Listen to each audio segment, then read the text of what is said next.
Upstate Workforce and Skill Development. And I just want you to put on your big and bold thoughts and ideas. Another thing I'd like to remind us of is that the tenant talks are all about collaboration and bringing people together to exchange ideas. We hope that in our 10-county upstate area that you will discover some nugget today that you can take home and apply. All of us seem to be involved in other nonprofit organizations associated with public-private partnerships in one way or another. And the whole purpose of Tenant at the Top is to get us to come together and collaborate about things that we can do in each of our towns and each of our counties that would make us a better place to live, work, and raise a family.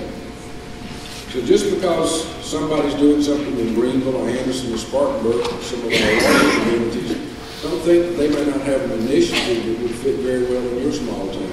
I grew up in McCormick and I live in Walhalla, so I spent most of my time in small towns. And I've learned a lot from my larger brothers about things that you can do and things that you can take back to your counties that fit nicely, that will make a complete difference in how your communities operate. When you have planners, elected officials in smaller towns, encourage them to come and co-mingle with people that are doing things that have bigger pocketbooks and bigger budgets. But that doesn't mean that there's not something they're doing that would fit nicely into your environment. So I encourage you to talk to other people while you're here. Talk about things that you're struggling with in your communities, whether it be downtown vibrancy or whether it be the youth, providing youth facilities, or whether it be about jobs, whatever it might be.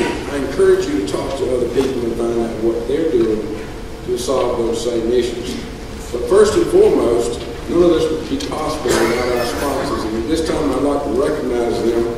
South Carolina Blue Cross and Blue Shield is our series premier sponsor. Our visionary sponsor is Greenville Hospital System and University Medical Center. Our forum partners are South Carolina Works Greenville, and Upstate WIB, and supporting sponsors are the Workman Institute of Ethics in Clemson, the Spartanburg County Foundation, Greenville Technical College, GSP Airport, and Brown Mackie College. We thank these sponsors because without their support, we would not have the ability to pull together all of these resources to allow people to exchange these ideas. I'm going to introduce Dean Hybl, our Executive Director, to come up, and he'll get it kicked off for us, and hope you enjoy it today. What we try to do, and I know many of you are familiar faces, but there are also some people who are very new to us. So before we get started, I want to spend just a few minutes to get everybody up to speed a little bit. Neal did a nice job of sharing about Tenant at the Top. I want to sort of set the stage for where we're going today with this particular forum and topic. As Neal mentioned, Tenant at the Top was formed around 2005 under the name Upstate Together.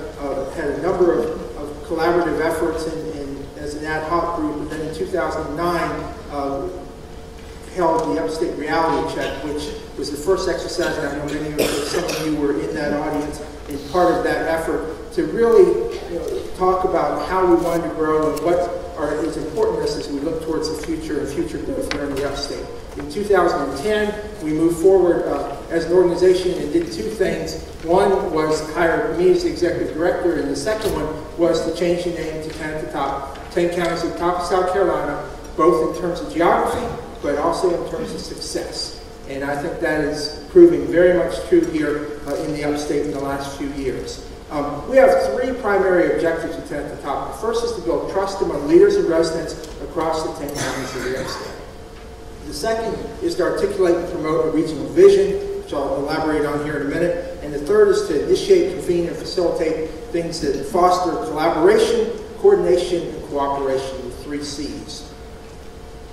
Since 2010, we have spent a lot of time connecting our communities and talking to people across the region. More than 14,000 people have been engaged in processes, whether it's regional events, forums like this one, community meetings, task force meetings, things along those lines. But our goal is to get more people engaged, as Neal said, in how we can grow and work together to ensure the Upstate is a great place to live, learn, do business, and to raise a family.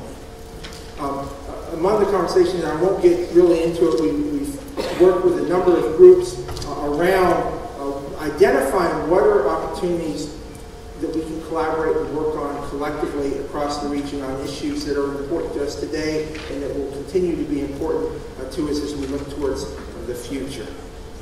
One thing I do want to mention, because today is the anniversary, it was 1 year ago today in this room, and I know some of you were here, that we launched the Upstate Information Hub. And it has become a portal of resources and calendar of events for things happening in the Upstate. And very pleased and proud of what it has become, and I think what it can continue to be. It is a resource both for, it's a portal of links to sites of things across the Upstate so people can find what they're looking for, whether you're looking to grow a business, you're looking for the utilities in the region, you're looking for any types of different information. It might be around hazardous events or whatever is happening. The Information Hub was created for that purpose. And then the calendar of events, we have typically between 300 and 400 events all over the 10 counties in the region that are on the calendar. I believe it's the most comprehensive regional calendar in the Upstate. So if you have not checked it out, please do. We also just, within the last month, have in partnership with WSPA TV, have created an app.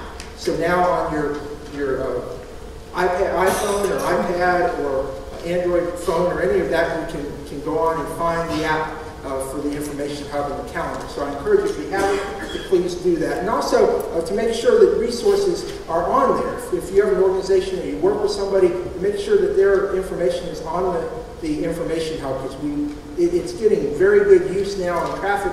We want to make sure that it's accurate with things across the region. Then, of course, another thing we do is this forum series that we started last year. And this year, we really believe that we need to focus on Destination 2030. What are those big and bold things that we need to be working on as we look towards the future of the Upstate? And I'll talk a little bit more about that in a few minutes, specifically to today's session. But we have today on workforce and skill development, we're looking at a date in early May that we should announce in the next week or two on the next forum on natural beauty and resources. Then in the August-September timeframe, we're going to have one on transportation and connectivity. And then in November and December, we're going to have, we did it last year. We believe it's important to talk about the issues and things we're doing, but it's also important to celebrate some of the great things that are being done. So we're going to have the fourth forum on celebrating our successes, great things happening in the Upstate. So I hope you'll continue to participate and be engaged in the forums that we have throughout the year. Now, how did we get to where we are? Why are we talking about this subject? Well, many of you participated. We had over 10,000 people in a year-long exercise where we asked, what matters most? What are those things that are important to you as we look towards the future and future growth in the region? And it was very clear that one of the most important focuses was that we remain a great place to live and raise a family. And so when we did the regional vision, and a number of you were on the Vision and Values Committee and engaged in the task forces that we have as part of that, we recognized that it was about our family, our future, and our Upstate working together today for generations to come. And the vision itself is very simple, but also very bold. And it is that in 2030, the 10-county Upstate South Carolina region is universally recognized as one of the leading places in the United States to live, to learn, to do business, and to raise a family. But we identified 5 what we call driver areas that will help us get to that. And those are community vibrancy, economic and entrepreneurial vitality, human potential, natural beauty and resources, and sustainable growth. And what we have done in the last year and a half is create task forces and subcommittees and things to talk about some of those different issues. And I know a number of you have been engaged. And in 2013, we plan on sort of reassessing some of the different task forces. We have done a number of things, been involved in a number of activities and initiatives, and what are the next steps that we need to work on as a region. So if you're interested, this is a good time to become engaged with one of our committees or task forces. So I encourage you to contact me or one of our staff if you have an area that you're interested in. In the next couple months, we're going to start re-energizing those committees. But today, and in all our task forces, we really look, or all our forums, we look at one question, and that's what do we need to be focusing on today as we look toward the future and continued growth in the region. And it was very clear as we started looking at the potential subjects for this year that workforce and skill development was absolutely crucial to the future of this region. It is important today, it will be important tomorrow, and it will be important in 2030 and beyond. So we wanted that to be the subject for our first forum for the year. And what we want to do is a little bit different. When we get to the conversation portion of it, you'll see that we're going to do it a little bit different than what we have done in the past and what others do in terms of, when we started at the top, one of the great strengths with our workshops and with our summits was our table discussions and small group discussions. Well, it's kind of hard to do that in a room of 200 plus with logistics and things of that nature, but we're going to try to do it. We're going to have a 200-person table discussion. But before we get to that, we need to set the stage. And so we're very pleased that we've been partnering for this with the 4 workforce investment boards in the upstate. There are 4 of them, and they have been great partners on this, and they're going to give us sort of an overview, umbrella, of what are some of the things, not just that they're doing, but that are being done in the area of workforce and skill development across the upstate. Because as I said from the beginning, we want to make sure that everybody is up to speed as we move into the conversation. So at this point, I'm going to turn it over to Dean Jones. If you'll come on up from... I can tell you, Dean is a good name. Thank you very much, Dean. I appreciate that. And thank you very much for being here today. We want to thank 10 at the Top for inviting the Workforce Investment Boards to be a part of this event. Just look forward to hearing the discussion today. So I'm going to give you an overview of Workforce Investment Boards. But I think what we need to do first of all is this clicker working, Dean?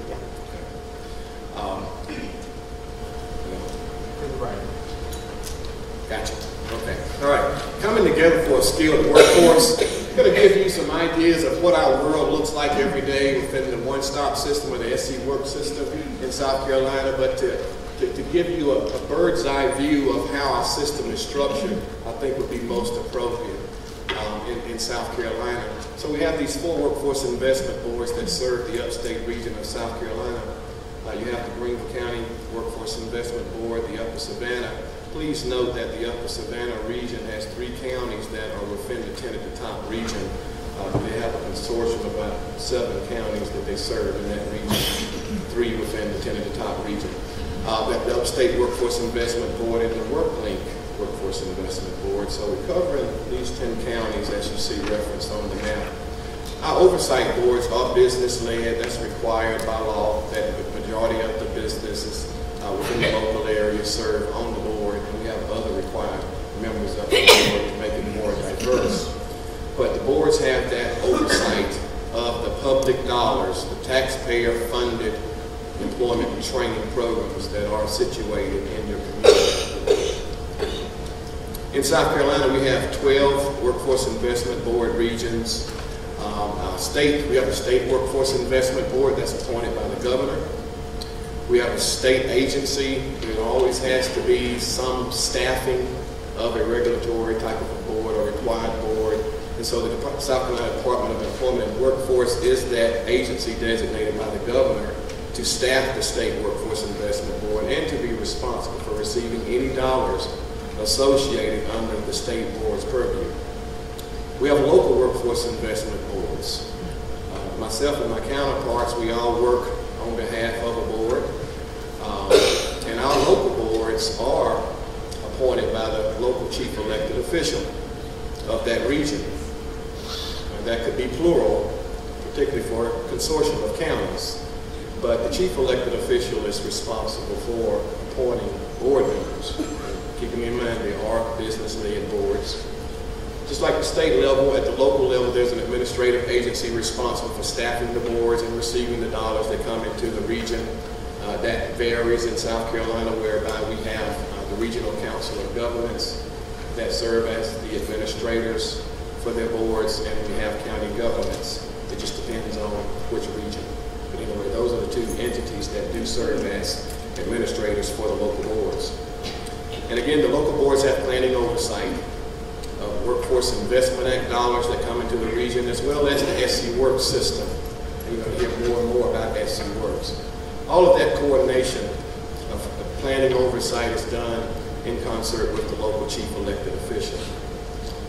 Majority of our funds come from the U.S. Department of Labor. So just to kind of give you a general overview of how the boards are comprised and pretty much what their scope of work is.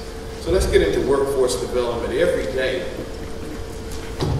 day across the state and the nation, you know, we're dealing with situations of people trying to find jobs in the upstate. You got job seekers out there. Well, you have businesses looking for workers. So how do we address that labor exchange? How do people find jobs and how do employers find employees? Well, you know, there are various resources that assist. Again, the SE Works system does that.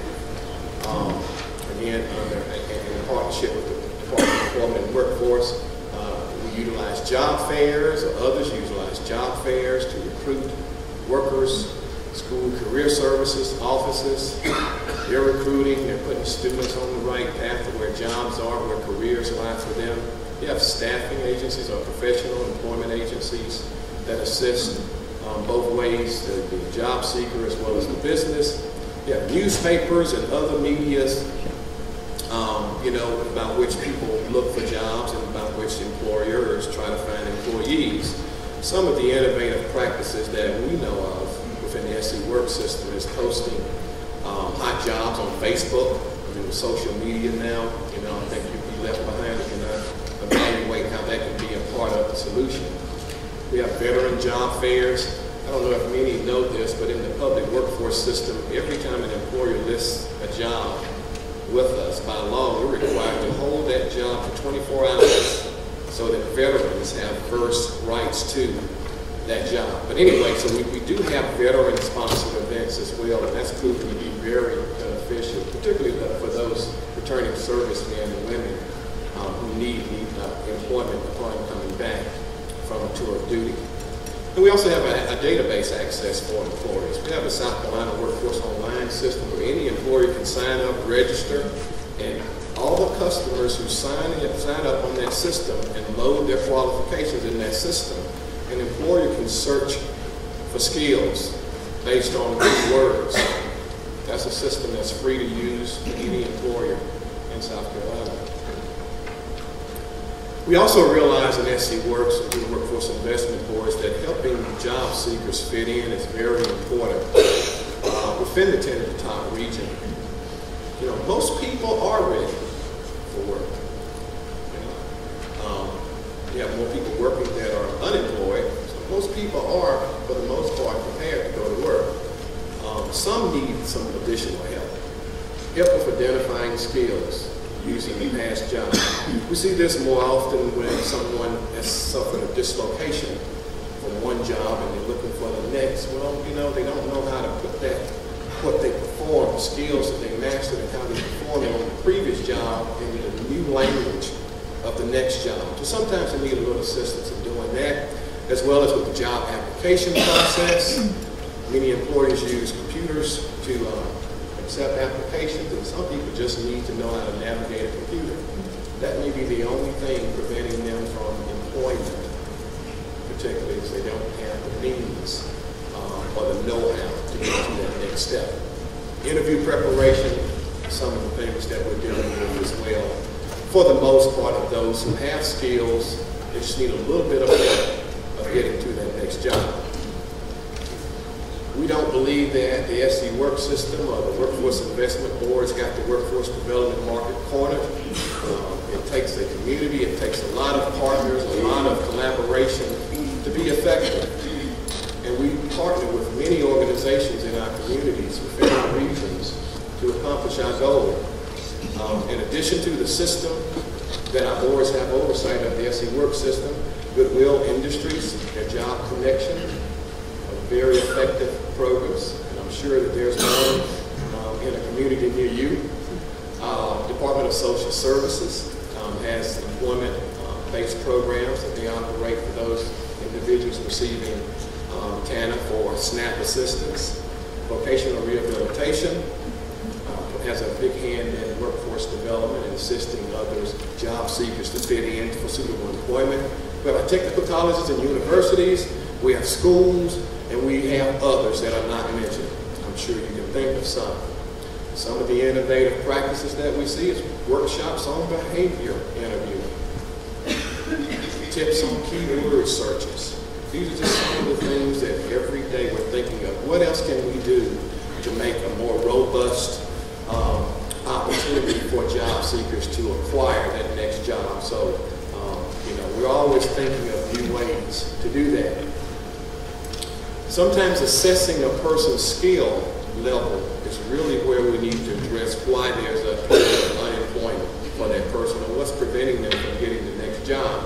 What we realize through our venues of collecting data is that employers often are looking for, from what we see in this region, someone who can read an instruction manual, someone who can make decisions based on statistics, someone who can measure accurately, locate and part, reading a blueprint, following safety procedures, etc. So we're hearing these things, and we're trying to turn that into how can we make this part of retooling, reskilling that worker so that they can address the needs of the employer.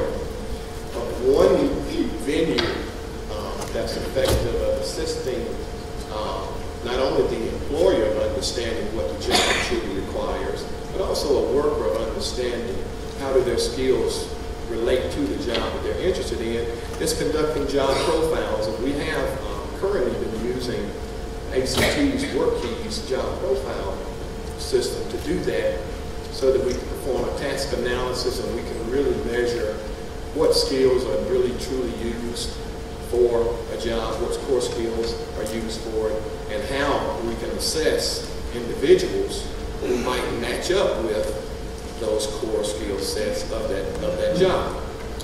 So we have the WorkKeys assessment system. We'll hear more about that, and hopefully that's going to be part of the conversation today. But SC Work Centers, all of us are assessing job applicants using the WorkKeys assessment. We have the career readiness credential assessments that focus on 3 basic areas, which is applied mathematics, locating information, and reading for information. And employers can look for individuals. Using that system I told you about earlier, an employer can look within that system, and if the employer has an understanding of what level of skill sets are required for the job they're looking for someone to fill, they can put that criteria in a system and pull out everyone who meets the criteria in levels, the CRC levels. So it's another benefit that employers have of using our self-service system, self-service online system. Again, the South Carolina Work-Ready Communities, the ACT and the WorkKeys is going to be tucked under that initiative. We have someone here from the South Carolina Work-Ready Communities program here today, and hopefully that'll be part of further conversation a little bit later. I'm not going to talk too much about it, but in essence, what this initiative will do is give a landscape of the skill sets by county in South Carolina, so that businesses, economic development, other interested parties or whatever can take a look someday and see how many people within this county have this level of skill sets based on the CRC, the reading, the applied mathematics, and so forth, locating information. So very good initiative, one that we're continuing to build, and hopefully we'll get more on that a little bit shortly.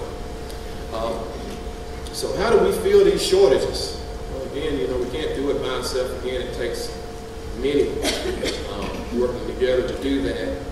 But employers still have jobs that they cannot fill after everything that we try to use in our strategies and tactics of identifying where jobs are and where people can access them. Most cases, we learn about that. The local boards do through the data provided by our state workforce agency, which is the South Carolina Department of Employment and Workforce. Our local economic developers, Ready SC, South Carolina Manufacturing Extension Partnership, employer groups, such as chambers, Workforce Investment Board members, anybody out there with the intelligence that's needed to address the issue. We got open ears, and we want to hear that, particularly at the board level. So I encourage you, if you have any burning issues that you do not feel is not being addressed within your respective communities, your local Workforce Investment Board is a good venue to address those matters. Well, how do we assist people with accessing the needed resources to skill up, to get to that next job, to qualify for the next job? Well, for job seekers, there's many resources such as financial aid. You got the Lottery Tuition Assistance Program. You have specialized grants to technical colleges. You may have some foundations that have some grants and free scholarships to pay for tuition. You have employer-funded training, employers that are investing their own dollars and funds of skilling up not only new hires but incumbents. And you also have some resources through the Workforce Investment Act, which can be accessed through your SC Work Centers. Employers can get assistance as well with training. They may qualify for apprenticeship tax credits. Eligible employers may qualify for an enterprise zone program. We have incumbent worker training funds through the SC Work Center. Presently, our incumbent worker training fund is limited to layoff aversion for any company that has an issue where a layoff may be imminent. There are dollars available to assist that company. And so I would encourage you to contact the SC Work Centers to find out more about that. Ready SC is another resource for employers to receive training for its employees, as well as you have on-the-job training contracts, which in essence, through the SC Work Center says, if you hire a customer that we qualify for you, we'll reimburse wages that you pay to them. And the wage rate varies, and the length and the amount may vary. It just all depends on the job and how long we train us to get that person up to speed. Well, what do we do about it? What about the next 5, 10, 20 years from now? Well, we understand, we continue to listen to what employers are saying. As baby boomers get older, and you got to kind of continue filling that pipeline of workers with skills. We know that we're going to need engineers, maintenance technicians, machinists, electricians, robotic technicians. One thing that we did here in Greenville to start beginning to address the issue, particularly in manufacturing, is we had an event at Furman University, invited all of the 8th grade students attending Greenville County Schools, about 900 8th grade students, out to Furman University for Manufacturers Day. We had employers there. We did show and tell. We talked about manufacturing, what it looks like now. As a matter of fact, BMW was there. We brought a few cars.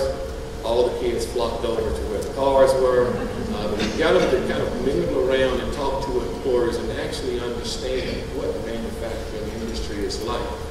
We need to start building interest at an early age so that we have enough suitable, interested workers to fill some of the gaps that we're experiencing. Robotics technicians, electricians, we know we're going to need that. So going forward, we continue to work through Workforce Investment Boards with our K-12, our partners, our career and technical colleges, our regional education centers, personal pathways to success, and other economic development centers. We have Dream and Do It campaigns through the state chamber. We have local youth councils through your workforce investment boards. We have other nonprofit, community-based, and faith-based organizations that have a hand in on preparing workers. So we just encourage the community where your boards exist to continue collaborating with your board. We feel that we have a good number of resources that can address those issues that you may be experiencing, particularly an employer, but it does take a well-rounded effort of all the key players and partners and stakeholders in the community to make this work. So next, I think what we're going to do is kind of tell you about what we do, what we're experiencing. Now, we're going to talk to you a little bit more about some of the challenges that we face within the system of the local work. You've got the facts now. Now you get to hear the truth.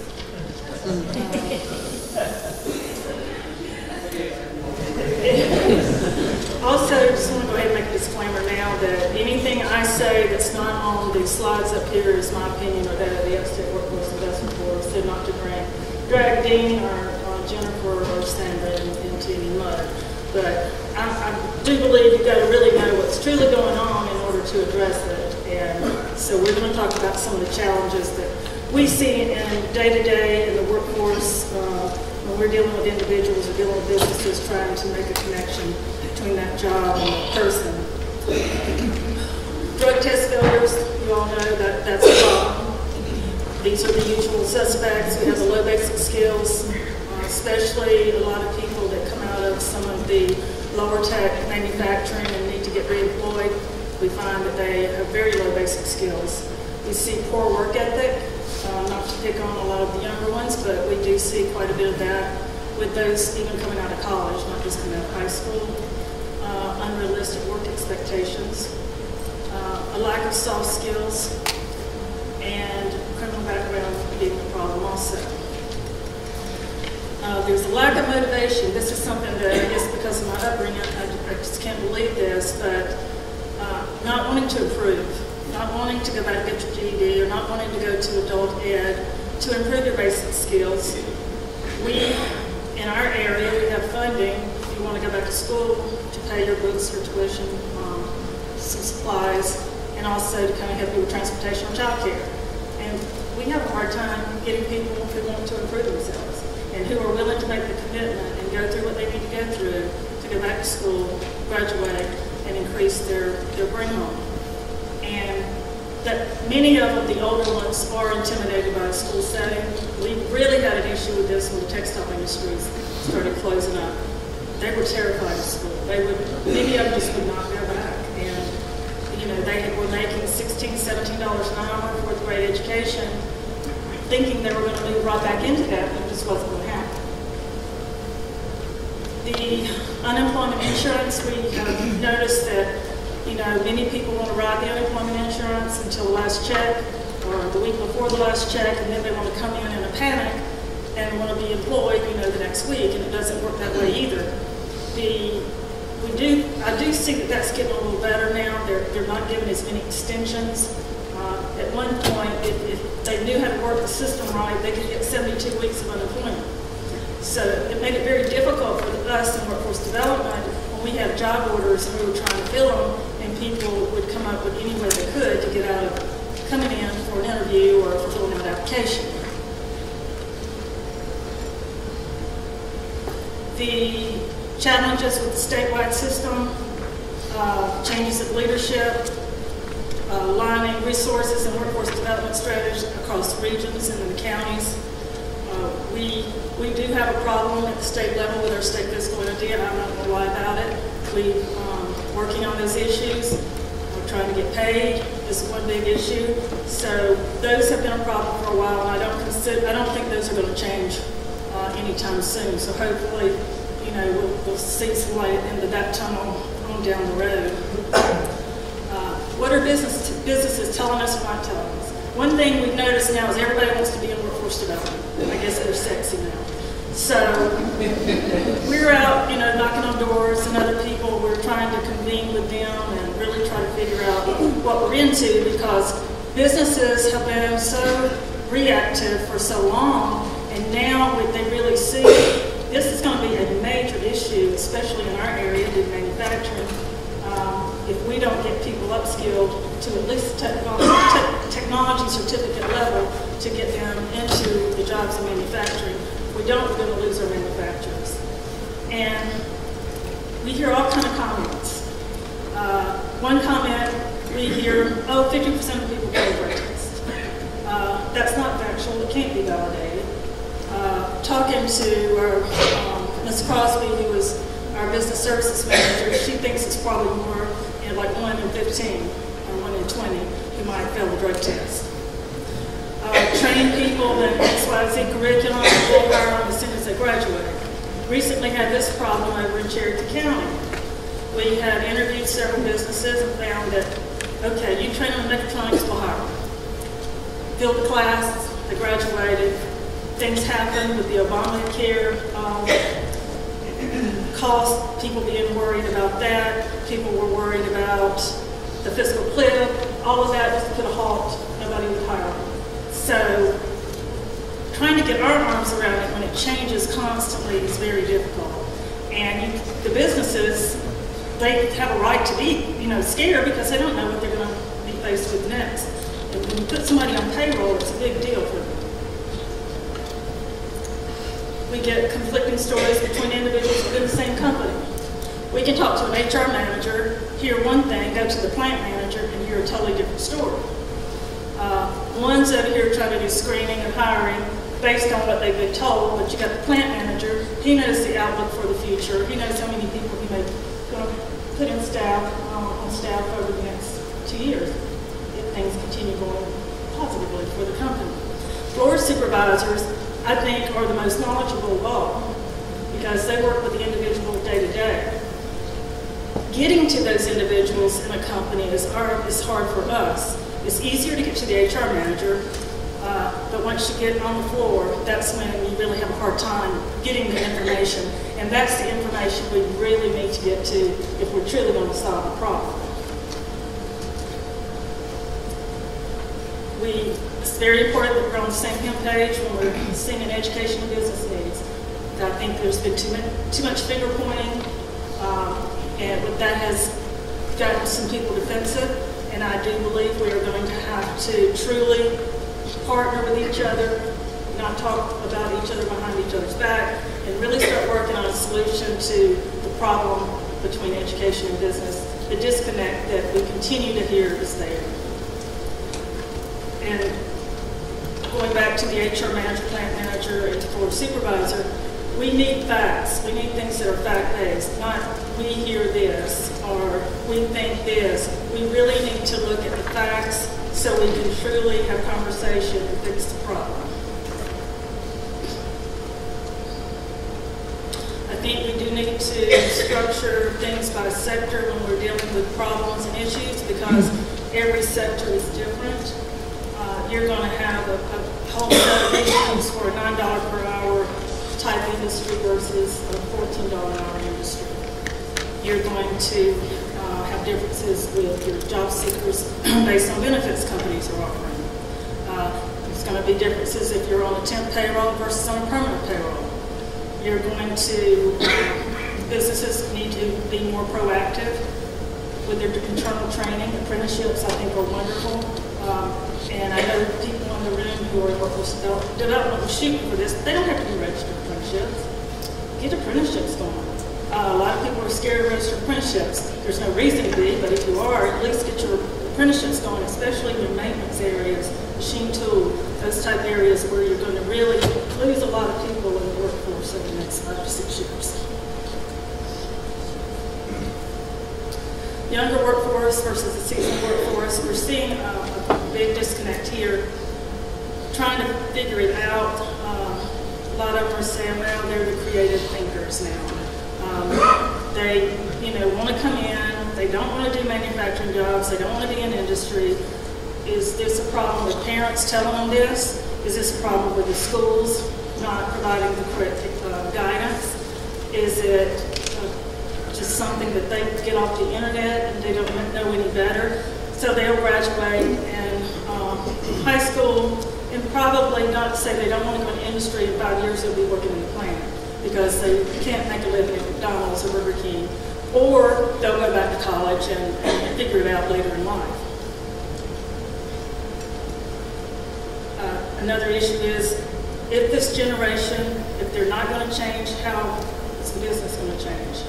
Are we going to be able to actually keep our manufacturers and our distribution centers if we don't get this worked out? That is something we really got to get our hands around. Basic computer training, that's still an issue in our area. A lot of people, especially the older ones, come in, they're terrified of the computer, trying to just get basic. I'm talking, this is a mouse, this is how you move it around, go play solitaire, get used to it. And just so they can, when they're working on a plant, they're going to have to use a computer and they're going to have to get over that fear.